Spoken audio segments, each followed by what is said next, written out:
Welcome to our deep dive into the right of revolution, a fundamental principle that has shaped the course of history. It's the idea that if a government becomes destructive of its people's rights, it's not only their right, but their duty to alter or abolish it. Now I know what you're thinking. Revolution? Isn't that a bit extreme? And normally, I'd agree with you.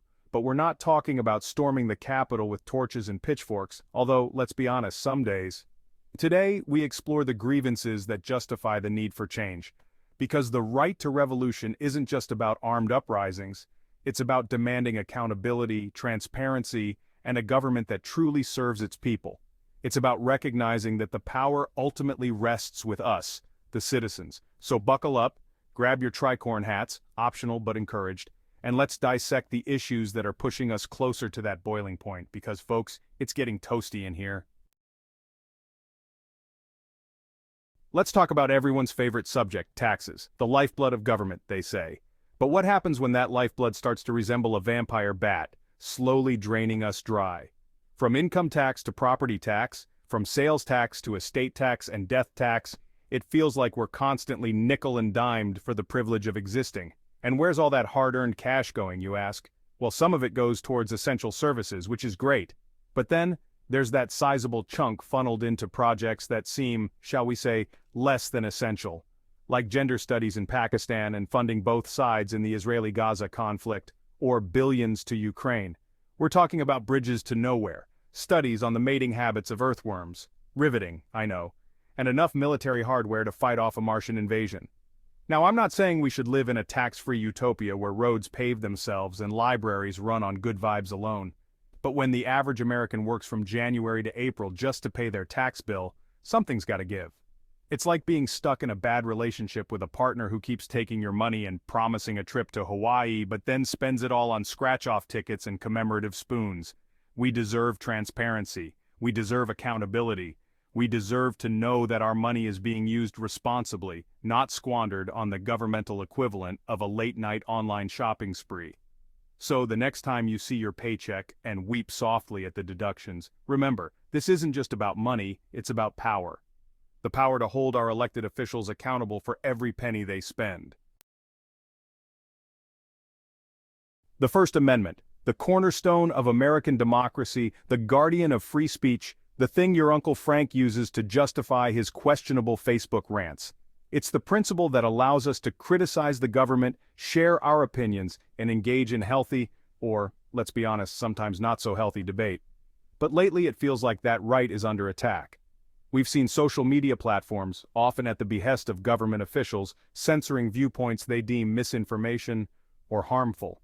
Now I'm all for combating actual fake news. Those blurry photos of Kamala and Hunter's love child come to mind, or those mainstream media stories about Joe Biden's exemplary stamina and cognitive ability. But when legitimate concerns are silenced under the guise of protecting us from ourselves, it's a slippery slope towards censorship. It's like being in a library where the librarian has decided that certain books are too dangerous for you to read. Sure, they might have good intentions protecting you from harmful ideas, but who are they to decide what you can and cannot handle? The beauty of free speech is that it allows us to encounter different perspectives, to challenge our own beliefs, and to engage in the messy, sometimes uncomfortable process of figuring things out together.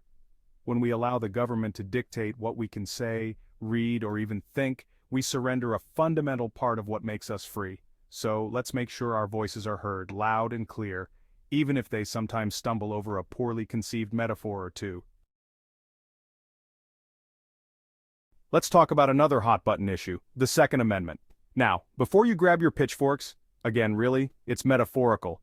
Let's have a nuanced conversation. I believe in responsible gun ownership. I also believe that any gun restriction or regulation is unconstitutional. Without first passing an amendment to the Constitution repealing or changing the Second Amendment, government has no power to infringe on the right of citizens to keep and bear arms. Because somewhere along the way, the conversation about gun control in this country went from zero to confiscate all the muskets, faster than you can say Wayne LaPierre. We're constantly bombarded with arguments from the left talking about common-sense gun control that leaves law-abiding citizens Instead of limiting the rights of law-abiding citizens, how about locking up the criminals? We have too many morons who seem to think the solution to gun violence is to ban all firearms, melt them down, and turn them into a giant pacifist statue of a dove. Look, I get it. Gun violence is a complex issue with a simple answer. More guns in the hands of law-abiding citizens means less violent crime. An armed society is a polite society, but when law-abiding citizens are burdened with increasingly restrictive regulations, while criminals continue to obtain firearms illegally, something is fundamentally broken. It's like trying to fix a leaky faucet by banning water altogether. It's not only impractical, it's downright idiotic. We need to hold criminals accountable while not making law-abiding citizens into criminals for exercising their God-given rights. Because let's face it, the current state of affairs is like trying to have a rational conversation in a room full of squirrels, hopped up on Red Bull, chaotic, unproductive, and likely to end with someone getting bitten. Chapter 4. Your home is your castle. Unless the government decides it isn't. A man's home is his castle, or so the saying goes. But lately it feels like the drawbridge is permanently down and the moat is filled with paperwork. The Fourth Amendment protects us from unreasonable searches and seizures. In theory, the government can't barge into your home without a warrant. We've seen cases of police misconduct and no-knock warrants gone wrong. The Patriot Act seems to have shredded the Fourth Amendment into confetti. The power to monitor our communications without a warrant chills free speech. We deserve the right to privacy and to feel secure in our homes. Nobody wants the government knowing how much time you spend watching cat videos. Chapter 5. Border control, more like border farce. Let's talk about immigration. Basically, the current situation is like putting a screen door on a submarine. It's a topic that's more divisive than pineapple on pizza, and just as messy. Now, it is an easy fix. Close the border, lock it up tight, use the military, and authorize lethal force for anyone who still tries to cross. We need to talk about the government's abject failure to secure our borders and enforce immigration laws. For years, we've been told that we need stricter border security, that we need to crack down on illegal immigration, and yet, the problem persists. It's like trying to patch a leaky roof with a Band-Aid. It might temporarily mask the issue, but it doesn't address the underlying problem. The truth is, our immigration system is broken. It's a bureaucratic nightmare that leaves both aspiring citizens and border communities in jeopardy. We need comprehensive immigration reform that addresses the root causes of illegal immigration, lock up anyone who is providing assistance to the illegal, and seize all of their assets, and secures our borders. A nation without borders is not a nation for very long. The current situation is untenable. It's unfair to those who are following the rules. It's unfair to border communities bearing the brunt of the crisis, and it's a stain on our national conscience. We need to demand better, to demand a system that works for everyone, not just for corrupt politicians who want more power. Chapter 6. Government spending. Where does the money go? Spoiler alert, not your pocket. Government spending. It's like that friend who always insists on picking up the check, but then orders the most expensive thing on the menu and leaves you to split the tip. Except in this case, the friend is the government, the menu is the federal budget, and the tip is our future generations saddled with crippling debt. We've all heard the staggering statistics about our national debt, a number so large it's practically meaningless. But what does it actually mean?